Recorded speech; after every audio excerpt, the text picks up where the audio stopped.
evening, everyone, and welcome to day 8 of the 2021 Milwaukee Film Festival presented by Associated Bank. My name is Anna Sampers. I'm the Programming Administration Director for Milwaukee Film, and this is the Nightcap presented by the Yabuki Family Foundation. I have a couple quick announcements before we get into our Q&As for this evening. First of all, don't forget to cast your vote for the Alan H. Budd and Suzanne L. Seelig Audience Award. To do that, visit the Film or Shorts Program page at watch.mkefilm.org. You can log in with your pass or your ticket code and click the button that says Vote Now. Then you'll be connected to the form that serves as your ballot. Please do not tear your computer screen. It's all virtual online this year. This year, voting closes at 11:59 p.m. on May 19th, and our awards will be announced at a live virtual ceremony on closing night of the festival at 7 p.m.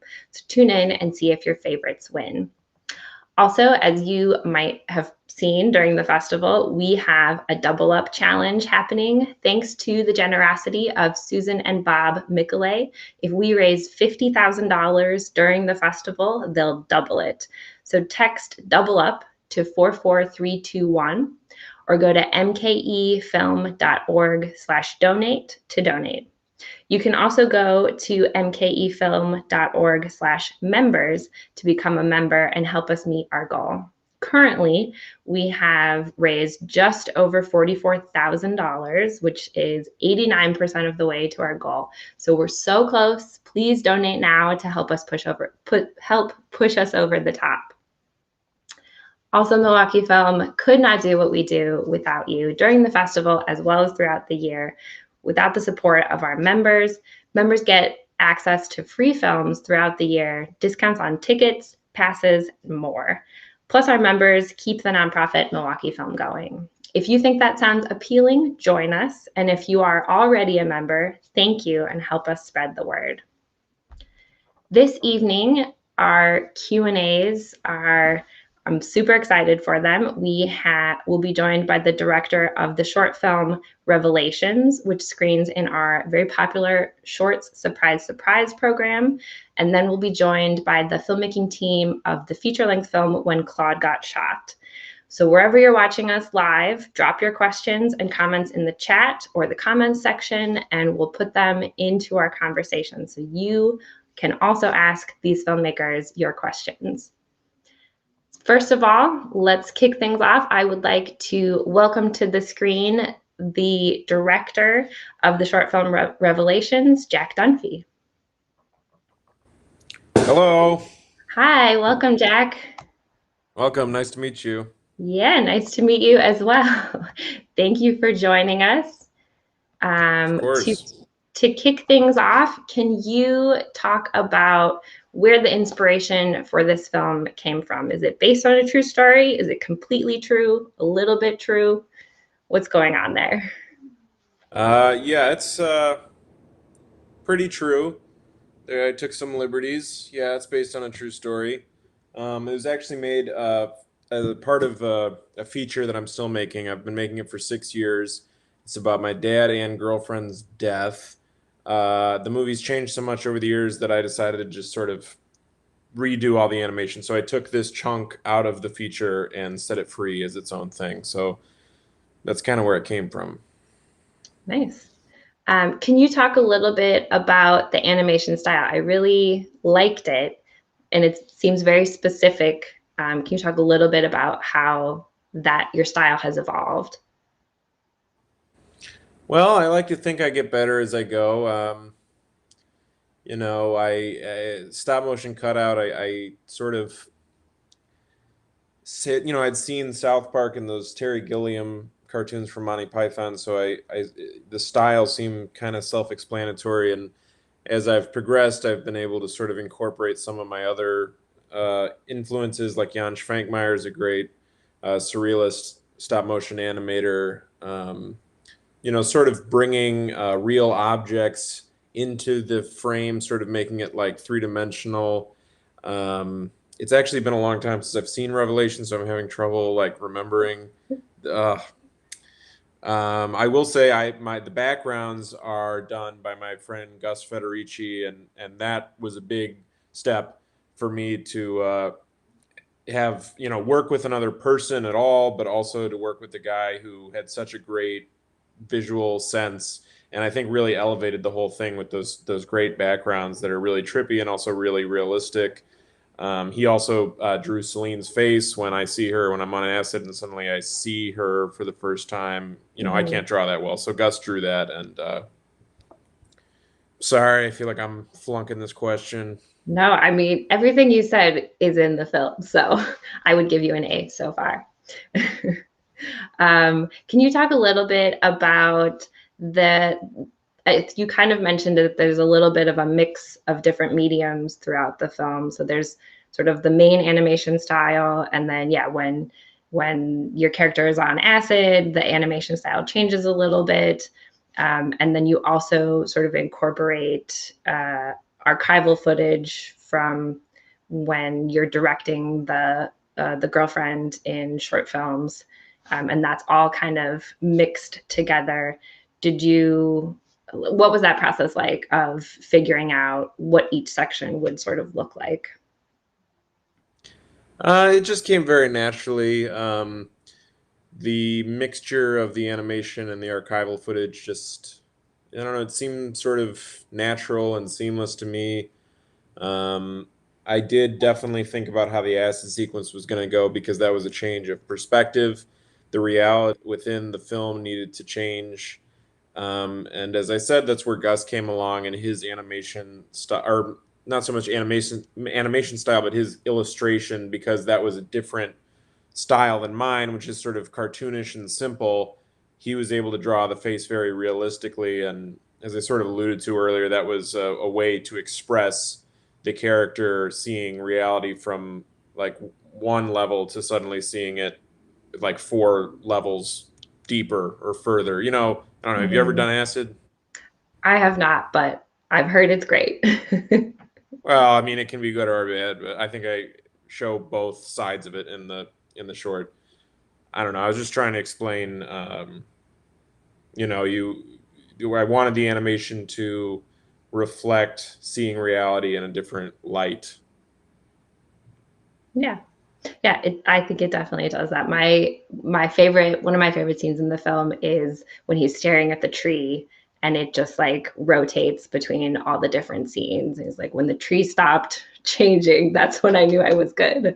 I love that part. Yeah, thanks. Yeah, that tree sequence.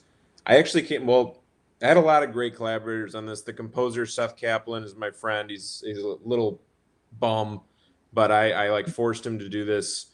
He doesn't like making music for any reason, but I just like squeezed it out of him, and he gave me that piano piece, and that's where the idea for the tree thing came. I heard it and I just saw it, and it's so important to find people you love to work with because they can inform you and inspire you.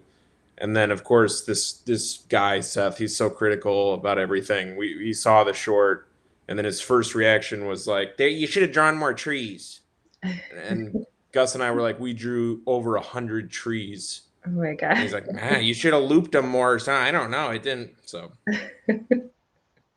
Well, you mentioned the music. That was going to be my next question. That the score is so lovely, and you mentioned you kind of strong armed your friend into doing that.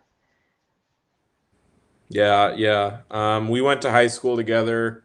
I was forcing him to do stuff all through high school, like just cheating off him, off of his homework, and I made him be in a band with me. I don't play an instrument, I can't sing, but for some reason I was like, I can front a band and just ride on his genius. And it's he's given me like over 2 hours of music, um, just throughout the probably even a lot more than that. But he did the music for this film I wrote called The Great Pretender, which Nathan Silver directed. He did the score for that, and he's done all the music for this feature I'm doing now, Dear Mo, which the score for the in the movie you see now, Revelations, was supposed to be part of that. And I just one day I want to just make the archives of Seth Kaplan and put it on Spotify or something because I think people would love to hear everything he's done. He'd have to die first, though. well, I don't want him to die, but I definitely, I mean, his music Me neither. is amazing. Yeah, I really enjoyed the score. So the short, it has its funny moments, but it also like gets really deep, really serious. It's very sweet at times. How did you strike that balance and kind of walk that line and hit all those notes throughout? Well, it's not a super calculated thing. I kind of let the story be as funny as it is naturally. Like if it's not, if uh, I have this other short. It's another animation called Brontosaurus, and the story is a little darker.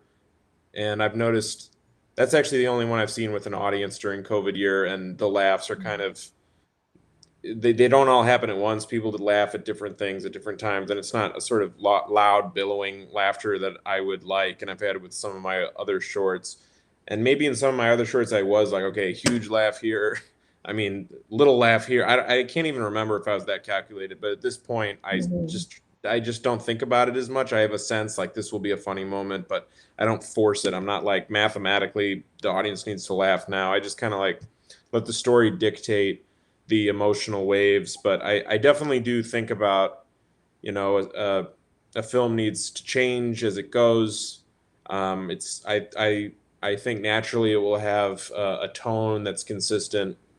But emotionally, you kind of want to have these like hills and valleys so that the audience is kind of like along for the ride. And if you can kind of surprise them at the end or throughout, I think that's great.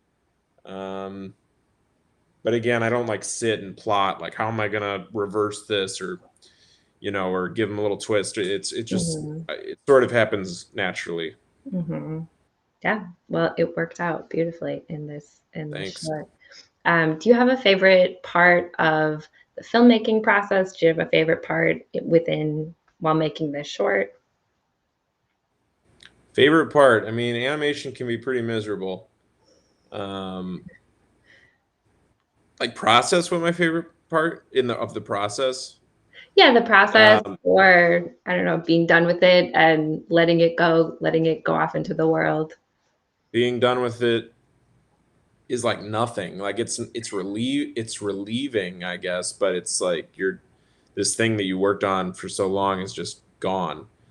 Um, it's time to do it again, Mhm. or just go off and die. I don't know, but um, yeah, the I do like with animation because it's so time consuming. I like at the end when you've done all the hard stuff, the especially the animating on the computer is so boring because it's just frame frame frame. And then it's you've done all the hard stuff, and now you can put in the music and the sound effects, and that's when it's a very it can be very fun. And also within the animation, if I allow myself, if I don't fight it so much, because it's easy to feel like you're in school, like this is so monotonous, this is so tedious. Oh my God, when will this Mhm. be over? But if you allow yourself to sort of be in it and enjoy the process, which you can't do all the time, it's going to feel like a job a lot of times because it kind of is. But like the part in the acid sequence where you see the cutout of my dad and the heart floating into it. I was alone when I did that. Gus wasn't there, and I was just playing music that meant a lot to me. It was a symphonic version of Warren Zevon's "Keep Me in Your Heart," and which my dad had passed away. I was working in his office and animating this thing and staring at the photograph, and that's a very emotional moment. And in life, you almost have to avoid those moments just to get through the day because it's so overwhelming. You can't just start like crying in the street.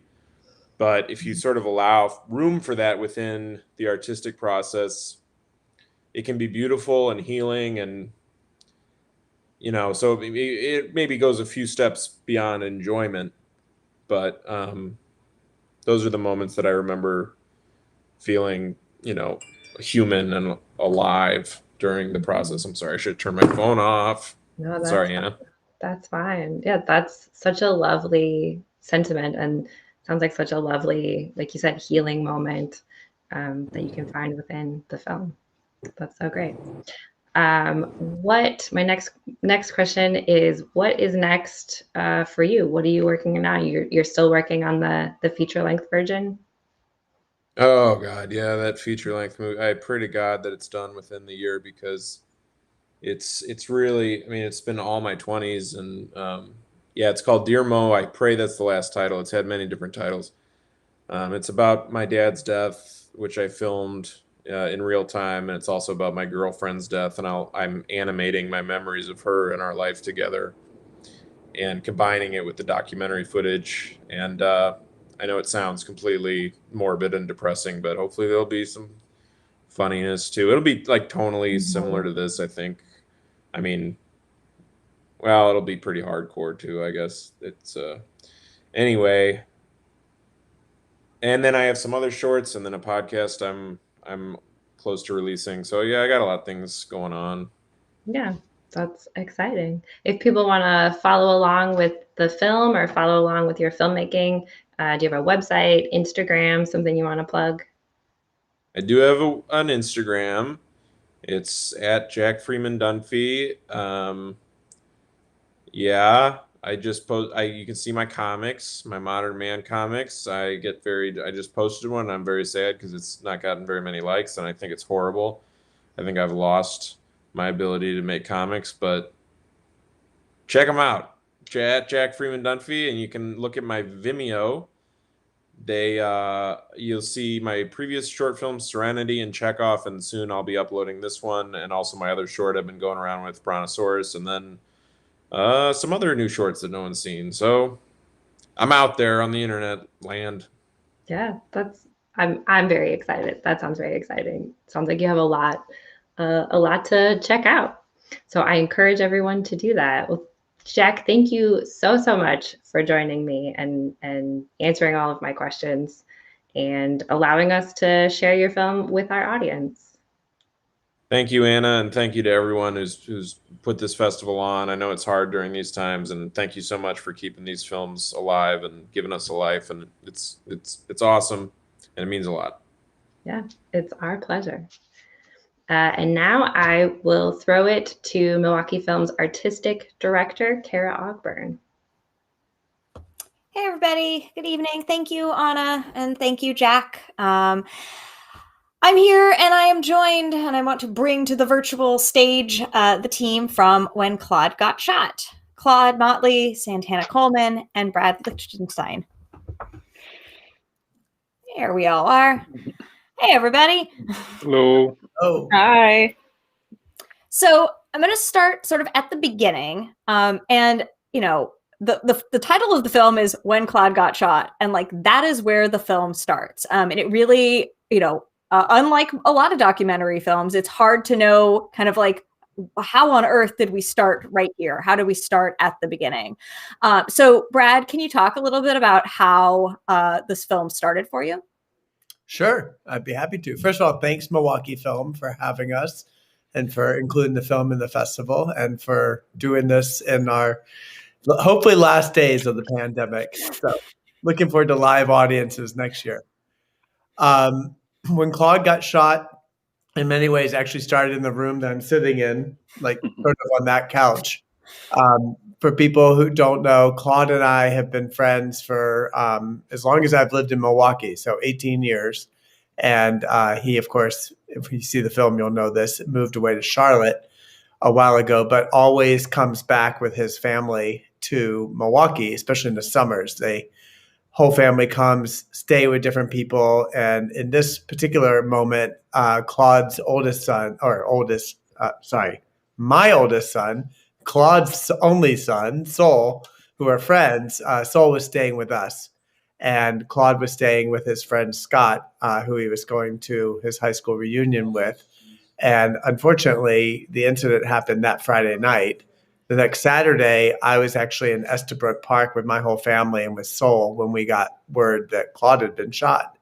And we didn't decide to make a movie right away. It so happened that Claude's wife, Kim, who is a prominent international lawyer working on some human rights cases, had a movie about her wrapping up. And the crew decided to come to town when this happened, and they filmed a scene here when Claude met with the detective, which ends up being one of the first scenes in the film. Mm-hmm. And then Claude ended up coming home from the hospital here and recovering at our house for a good chunk of time. And at some point, he and I had the conversation, and Kim too, actually, his wife, about deciding whether or not we wanted to film whatever this journey would be. And that's how it got started. Yeah. And so, often I ask, central subjects of documentaries, like, why on earth did you let this person like ride along with you in your life? It seems like some of that has been answered, which is that, Brad was already riding along with you the side shotgun on the ride of life. But Claude, can you talk a little bit about the choice and your willingness to kind of open up on camera, whether, Kim's film experience was a contributing factor to being open to that? Can you just talk a little about that kind of willingness there at a difficult time to be open, I would imagine? Yeah, absolutely. And once again, I'd like to reiterate that thank you for having us, and thank you for having my film. I really appreciate it.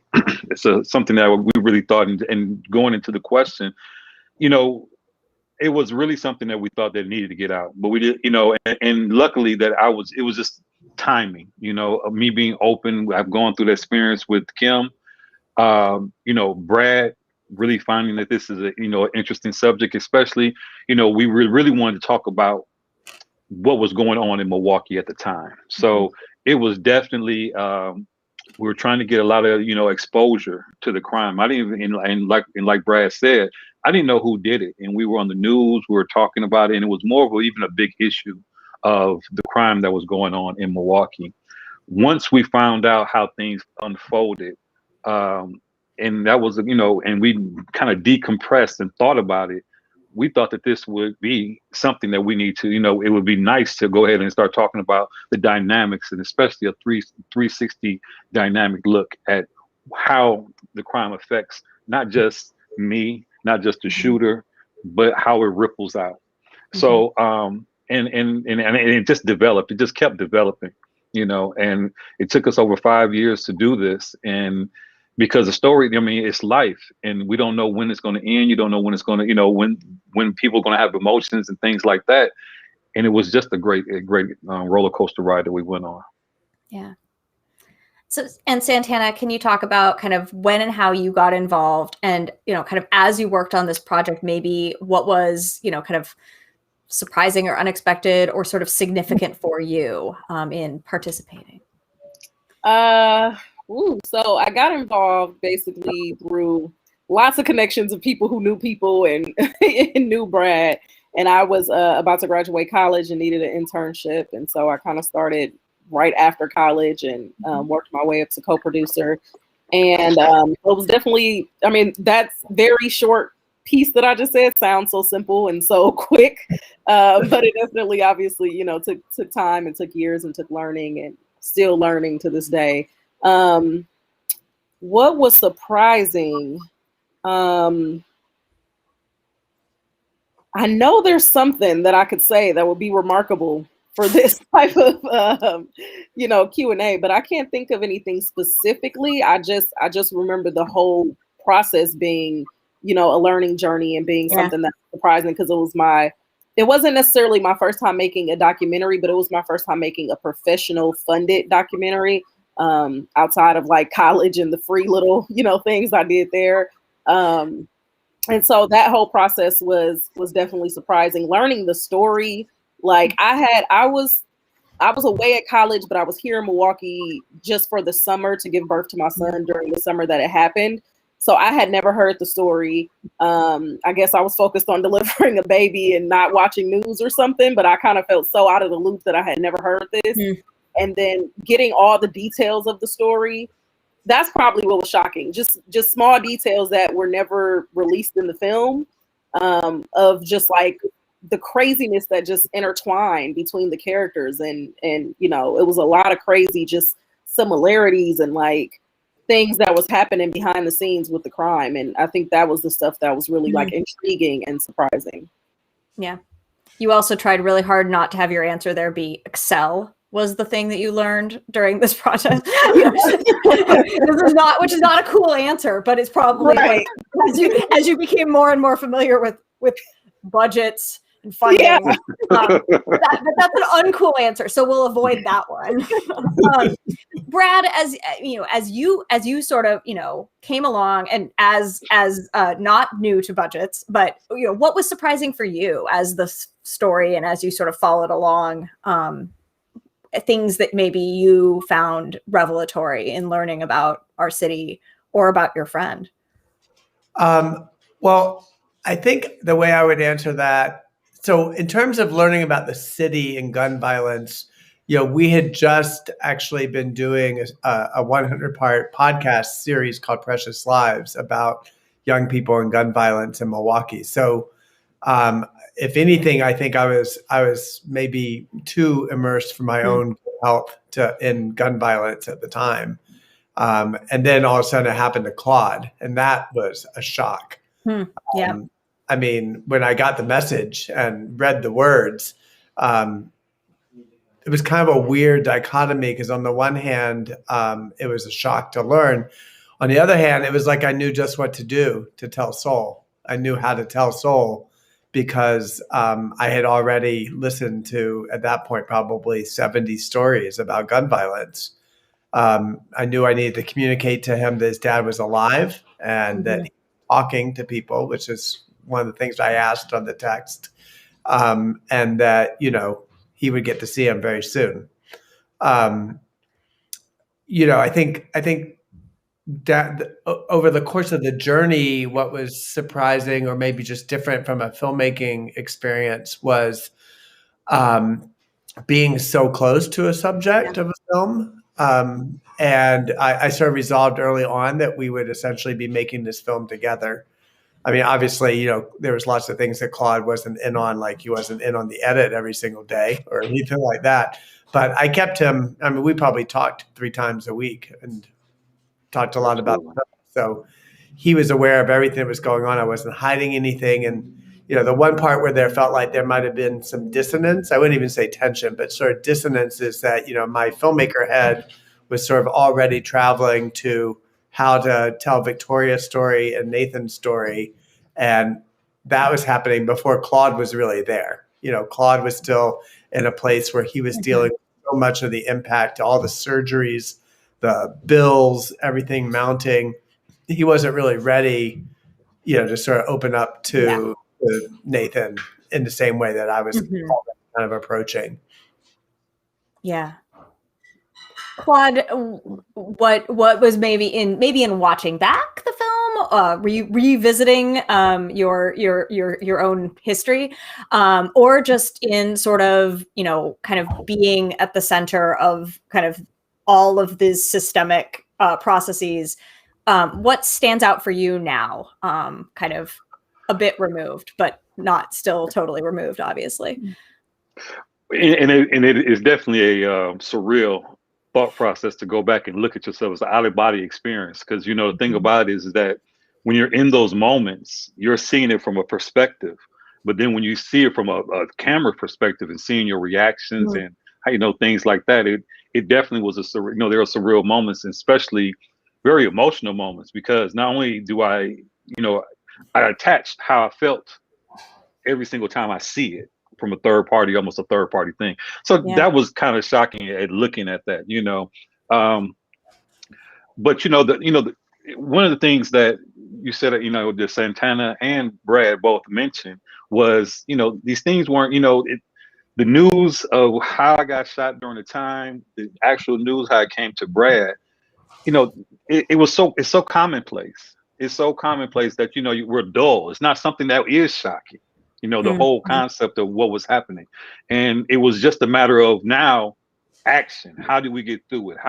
And that's how I kind of went through the whole movie, almost like everything that came to me, I was just thinking about how do I get through it? How do I, attack these things, and so going through it, it was really just, as you see, it was really just me getting through life, And I thought that was a very great job of, Michelle and Brad putting that storyline together and seeing that story, because I'm sure there's a lot that got cut and put on the floor, but they pulled that story out of there to really tell a truth, my own truth.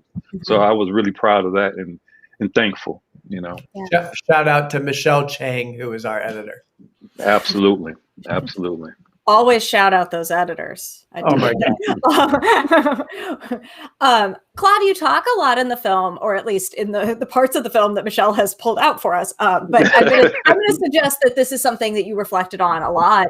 You reflect on how you identify with Nathan, how you sort of recognize, someone recognizable to you. Right. And I'm interested in hearing a little bit more reflection on that, maybe sort of, in further reflection of sort of the film as such. But also, like, is that one of the contributing reasons, now that you're kind of continuing to participate in the conversations around the film, continuing to kind of like reopen and share, a traumatic moment for yourself. I'd love to hear you reflect on that sort of familiarity that you see. Well, the thing about it is that I think that when you grow up in Milwaukee, there's a lot of commonalities, and even when Santana kind of touched on it, the behind the scenes, you really realize that you're almost like 2 degrees of separation of knowing people and sharing those experiences all the time with people. So when I looked at Nathan, and I really got, like I said before, even from the beginning, I realized that this just wasn't a Nathan. This wasn't a 15-year-old kid problem. This was a Milwaukee problem. And when I go back and I reflect on my own life and the things that I dodged and I was able to get away with, that some of my friends did not get away with, some of my family members didn't get away with, I realized I knew their stories, and their stories were the same. Our stories were the same. So it was really easy to go ahead and start to empathize with the whole situation, to look at it, clear-headed, and to see that, there's a bigger message, there's a bigger problem. And unfortunately, a lot of pain and things like that are involved in getting that. But anything is worth anything has that pain, has that struggle, because at that point, once you get through it and you can push through, then you know that it's worth the time and effort to go through it. And so I thought that if I could bring more people into that pain and more people to express themselves and understand it's okay to feel that pain, then at one point in time, we can start making a change and start dealing with the reality that we live in. Yeah. I think another thing that film allows, documentary film, but fiction film as well, is for audiences to kind of see themselves in another, right? To find those moments of commonality that are familiar, of like, oh, if I was in that situation, what choices would I be wanting to have? What choices would be available or not available? And I think that, one of the things that this film does so well that's been hard for films to do, I think, is to really show at a experience level what systemic inequities can look like, where choices aren't, there's choices, you make choices, but there aren't any obvious good solutions for families who are trying to sort of, create pathways of safety and success for children. You see, I think the choices and challenges of that experience really, really clearly in this film, and not in a lot of other films that try to sort of tackle it with words or theory. So I really appreciated that about this film. And that's to, I think, all of you, plus, the 80 people on the crew who aren't in the room, probably. Not quite 80, but. Yeah, Yeah, I mean, Kara, to your point, I think one of the poignant moments around, the sort of systemic racism, if you want to call it that, or disconnect, is when the judge in the hearing with Nathan ignores Claude's recommendation. And, without being a spoiler, I'm not going to say exactly what that is, but, the criminal justice system claims and says, and probably wants to include the quote unquote victim, because Claude is a survivor. He's not a victim. But that's what they call it in the criminal justice system. But victim rights is stressed all the time. But when it came down to the very most important thing that he had to say in court, the judge ignored it. And that to me was such a flagrant display of how the system is broken. Yeah. And I would be remiss if I didn't point people back in time, but it's recorded. It's available on our YouTube channel, the panel around the carceral state that, you know, you all participated in along with the filmmaker from Since You've Been Down, where Claude said, you know, Tacoma resembles Milwaukee, resembles Chicago, resembles Baltimore, resembles, we just keep naming American cities here. Paris, Gilda was like, Paris also has, you know, sort of these resemblances, as well as a conversation that's happening next Tuesday, resilience, restorative justice, and what happens next, which I am really excited for. Claude getting to talk to one of the featured subjects of Spring Valley a little bit around kind of that restorative justice piece that sort of resonates in both films. So I won't dig into those topics because there's other opportunities to kind of get in there. How, you know, so this film premiered at South by Southwest. It's sort of making its festival rounds. I'm interested in hearing maybe responses that that have either kind of lifted you all up in this weird virtual releasing time, or that have been unexpected or surprising or nuanced your perspective of the film. I'm going to start with Brad. Calling somebody virtually. I would say, so we did a panel at South by Southwest that I really loved being a part of for maybe two reasons. One is that it was with a guy named Mike Sean Spence from Everytown for Gun Safety, who has worked in community violence prevention. He's also been a prosecutor in Queens, New York, and obviously now he's an advocate with Everytown. And just so struck by something he said, which I think has become something that has helped us, which is that every time someone picks up a gun and shoots somebody, there's at least two victims, the person who was shot and the shooter. And then we have to think about the ripple effects. And, you know, what he has sort of articulated about our film is that it's really about the community impact. And, you know, there's actually a line in the film where Claude's sister is trying to actually multiply out the impact that this is having on their own family times all the shootings that she can recall happening that year in Milwaukee. And then, you know, you think about every city in America and you start to realize this is an epidemic. And it has to be treated like you would treat a public health crisis, like a disease. You have to look upstream at what the root causes are if you have any hope to be able to solve it.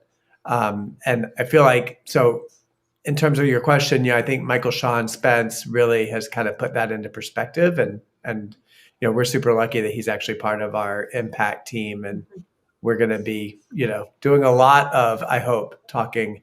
But the other thing is centering the impact story, just like the film, around Claude. So that seems to be working, which is why I'm going to shut up and pass it to Claude. Well, I wanted Santana to jump in because I know she showed it before it really went out, and she said she had got a lot of feedback. So Santana, how did you feel? I don't want to take the moderator thing. I'm sorry, but,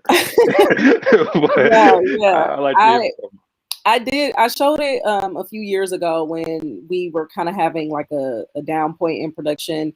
And it was really just a 20-minute demo that we had cut together. And it still was like very impactful and just getting so much praise and love and just like, oh my God, I can't wait to see it and things like that. So many tears, which is why, you know, I definitely wanted to see the reaction in person when people saw the full film. But I definitely also will say that the panel we did the other day, I cannot remember the name, the Cardinal State or something. The carceral state. That when we did that one, it just made me think so much. Like, I don't know, it put me in a spot where I just was left with so many thoughts, you know, and I feel like, of course, you know, during the process of making the film, I definitely had a lot of emotions, a lot of thoughts, a lot of tears, a lot of, and a lot of things that I learned along the way about the justice system, about people, about empathy, about just everything. But seeing just the similarities between Since I've Been Down and Claude's story and stuff like that, it just got me thinking so much. And I love talking to people who see the film and kind of really hearing about what they think about the similarities between our state and other states, or our city and other cities. And just hearing so many people like, oh, my cousin went through this situation, or so-and-so went through that situation. And kind of to touch on what Claude said a little bit earlier, I'm born and raised in Milwaukee, and you know, he's talked about in the past how like we're kind of all born with like this PTSD living here. And as Brad was just talking earlier, to me, something registered. Like, I wonder if Claude is like the closest person Brad knows that has been shot. And it was almost like, I don't know, it was almost just this thing that went through my head. And I figured that. And I was just like, that's crazy. And I couldn't stop thinking about it, because I was just like, almost, I ain't gonna say everyone, but I've lost count of how many people I know that have been shot in my family, my friends, everything. I know people who have shot people. I know people who have been shot. And it's like Brett, like Claude said earlier, you know, it just wasn't anything new, unfortunately. You know, when I started working on it, it was definitely something that I loved and was interested in, but this is definitely a story we hear way too often. And I'm just really embracing and loving these conversations we're having about what now. I hope that answered the question. I don't know if I veered off or what. I'm gonna just throw it to Claude, and hopefully he can save me with his response. So, Claude, what do you think? Well, you know, and we were talking about this earlier. One of the things that, you know, it's very nice to hear, you know, and I have the reactions that I've been given. I sincerely, you know, are touched, because people have really been touched by the movie and touched by everything that has, you know, that's gone on, and really opened their eyes to the layers of issues that's in there. You know, it's not just and so many people can relate to different parts of the movie, you know, and that's very touching to me. But one of the things that we were talking about earlier, being in the Milwaukee Film Festival, I'm bringing this film home. So now you're looking at a lot of people that, you know, a lot of people that I've grown up with have watched this movie. And it's in the responses I'm getting from them is really it's really different, because it hits me differently, because, you know, your friends, they see you, but they don't see you. You know, there's things that, you know, there's different parts of you that you give to people, but some parts you don't. And a lot of this is things that they don't get to see. They don't see what happens behind closed doors. You know, a lot of my close friends do, but a lot of people that I grew up with in Milwaukee, who has known me since 3rd grade, 5th grade, I'm still in contact with, and they're calling me up saying, oh my God, like, you know, I cried so much. And that's a different feeling. That's a different type of critique, because if you're touching the people like that like Santana said, that things aren't as shocking, and they're looking at you and they're like, you know, they're not like critical. They're just like, I have the empathy for you. That's the same empathy that I want everybody to have for our city, and everybody to have for every city that's going through these problems. And so, you know, I'm really, you know, I really think that's just been really great, and just giving me that hope that, you know, I want to show this, just put it out there to everybody in the country, you know. That's what I meant. He saved me. Everything you said. That's what I was trying to say.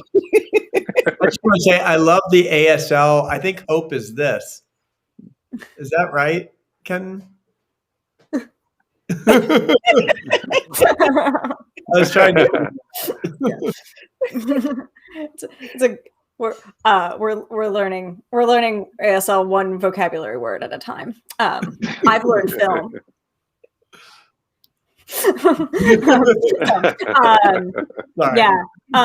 That's really wonderful, Claude, to think about how, I mean, sort of, the people who know you, and it's not that you aren't willing to be kind of that vulnerable or open. It's just you don't always have the time or the space or the opportunity.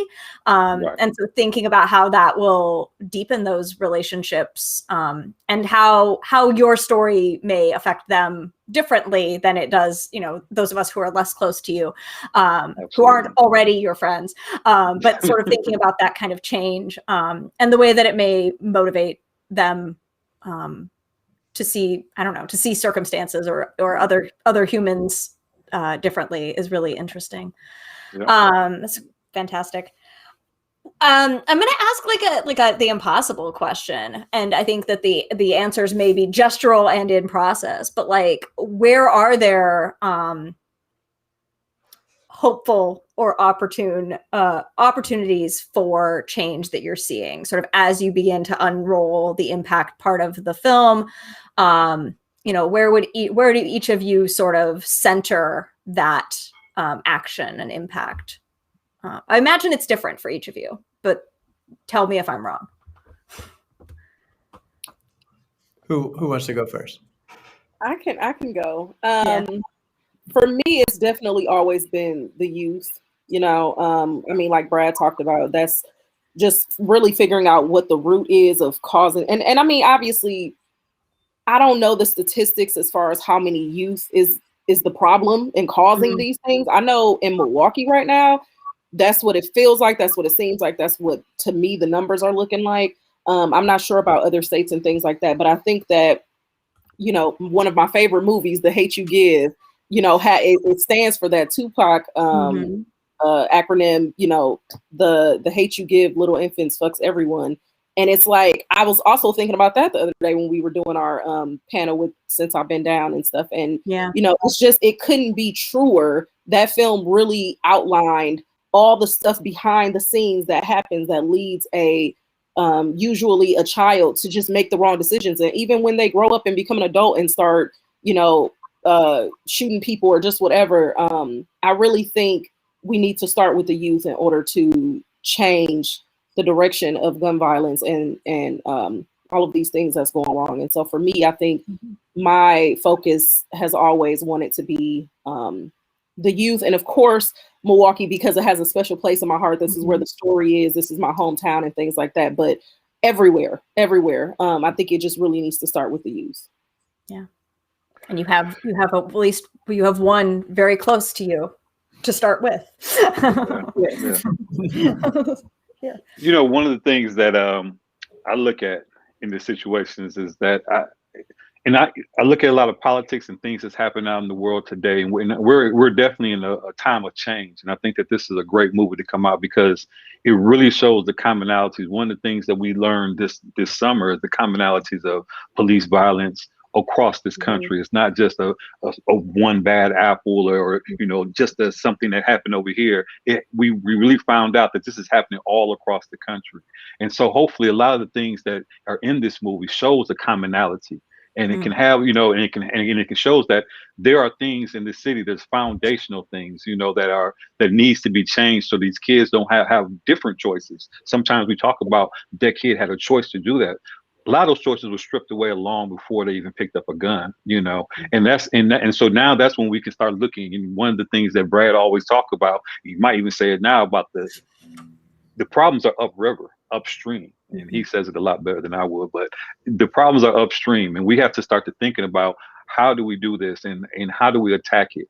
One of the things I hope I can do with this movie, we talked about Michael Spence, and also Reggie Moore, that and other people like that. We want to connect with and uplift their programs, so that and give them and shine light on them, so that they can start to really, because those are the experts, those are the people that are on the streets. I have an experience and I have a life experience, but those are people that are trying to work. And that's what my hope is that we can uplift these people and show that, across this country, we all can do it if we start to really thinking about how do we support. And that's what I really want to get the message out to. Let's look to support these people.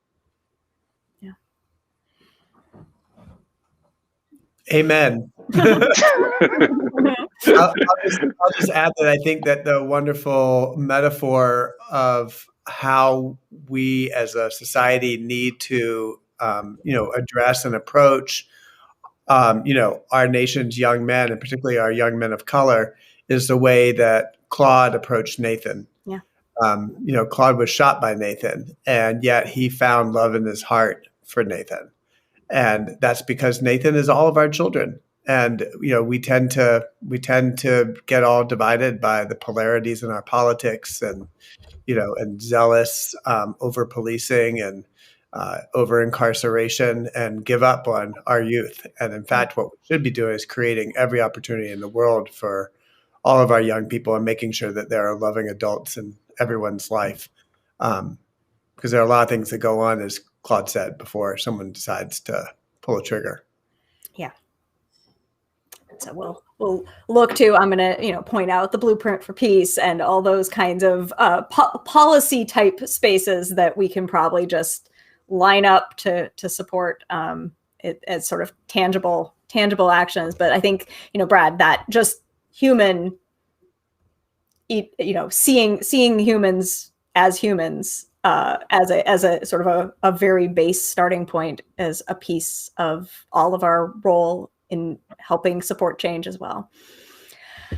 We're starting to wrap up. What's next for the film? And what's next for each of you in life or projects, or where can we kind of follow along? It's a wide open question. Well, I'll go first. I'll just go first. Yeah. And I'll be taking the bar in July. So these are I hope so. Let's save that for July. But so I've been doing a lot of studying. But whatever I am, I'm on the IG, Facebook, Claude, Motley for everything. As I turtle along to through this process. Otherwise, I'm just looking forward to continuing to, express, having these panels, talking about this, and, in the future, hopefully, if, once I become a lawyer, I want to follow along and do this, work with my wife, who's doing a lot of things in the civil rights division to, try to make change in that way so that we can start thinking about the rule of law and start thinking about how those things affect our everyday lives. And I'm really excited about the future of what we're going to be doing. Yeah. I was going to say, I'm getting the look, even though it's virtual. I feel like every look's directed at me right now. Did all of us look at you? I think we all did. Okay. I will let Brad answer the next for the film question because, again, my first film. I'm here along for the ride. I feel like he can talk better about, what's next for the film than I can. I'm still working, on other projects, developing a series, Black Girl Training. Hopefully that will be getting sold soon. I'm in pre-production of a short film right now that I'm trying to raise money for, trying to continue writing and really figure out what my path is in film and just, Kara, I think every day I ask myself what's next. So I don't really have a great answer for this. I'm kind of in that in-between stage. Monday, I'll be 29 and I'm kind of like, oh my God, I'm not rich and successful and wonderful yet. I am wonderful and I am successful. You're wonderful. But I'm not, millennials, we put a lot of pressure on ourselves to be like everything by 30. And so it's getting up there and I'm like, what's happening? What's next? So I think I'm kind of in a position where I'm still figuring it out every day and trying to just keep trucking and see what's next. So that's where I am. Again, I probably didn't answer that question correctly, but I'm going to again throw it over to Brad. Well, When Claude Got Shot is going to continue a festival run. And we are going to broadcast nationally on the PBS series Independent Lens sometime probably in springish, summerish of 2022. And we also are working with this amazing organization called The League, which is kind of based all over, but its leader, Tracy Sturdivant, is based in Atlanta. And they do a lot of work at the intersection of culture and politics, and in particular, worked on the Stacey Abrams voter registration campaigns. Just amazing group. So we're just strategizing right now, but we know that we want to do a lot of impact work, both, in terms of communities that are impacted by gun violence and also the system, also DAs and assistant DAs and court system, et cetera. And I'm happy to say, actually, that the members of the criminal justice system in this film have already reached out about how we can use the film in the system. So, oh, wow. And then as I am sitting here talking to you, I was looking at my text because my colleague, Emily Keister, is screening our current film that we're just about to lock picture on for the key participants in that film. And when we finish this, I'm going to go over to a mom and son's house to see what they have to say about the film we just finished. And that's actually a Milwaukee story too. It's called Messwood, and it's about a football team made up of kids from Messmer High School and Shorewood High School, which we're very eagerly anticipating. So hopefully they have productive feedback for you, but not too productive. Not too productive. All right. So all of this to say that, you finish the film and it just starts its journey as you sort of proceed through the impact work, the potential for it in community, in festivals, and eventually broadcast. Well, I want to thank all of you for your time tonight and elsewhere during the festival and making the film and sharing it with us and our audience.